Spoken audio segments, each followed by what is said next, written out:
Jag är CEO på Yellow Factory och har byggt upp det här bolaget tillsammans med min bror en gång i tiden. Men nu ägs vi av Yellow och vi jobbar med återbruk. Så vi är ett komplett inredningsföretag som utgår ifrån återbrukade möbler och omsätter väl idag i storleksordningen 120 miljoner. En viktig ingrediens i att hjälpa företag med att bli cirkulära, det är ju att man gör en bra inventering innan. Och vi hjälper då kunderna att få se helheten med sina möbler. Och då har vi utvecklat olika IT-verktyg för att kunna hantera det. Så vi är väldigt IT-mogna och drivna inom företaget. Tar fram egna lösningar med hjälp av leverantörer som till exempel Nordaxon.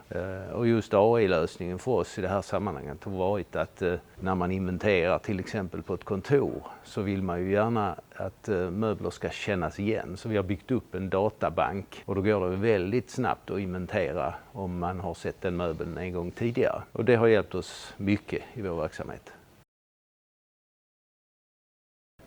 Det finns liksom en uppriktighet. När man tänker på AI så är man ju van vid att man stöter på det överallt i samhället med bilder och med kommunikation och med verktyg som försöker kommunicera med en och så vidare. Men Nordaxon är ju unika på det viset att man är ett mänskligt företag som verkligen hjälper en med AI-tjänster och talar om för en också om man kommer med förslag som är onödigt. För det är också så att idag är världen full av onödiga AI-lösningar. Så det gäller att verkligen fokusera på det man ska göra. Och det har vi fått hjälp av hos Nordaxon.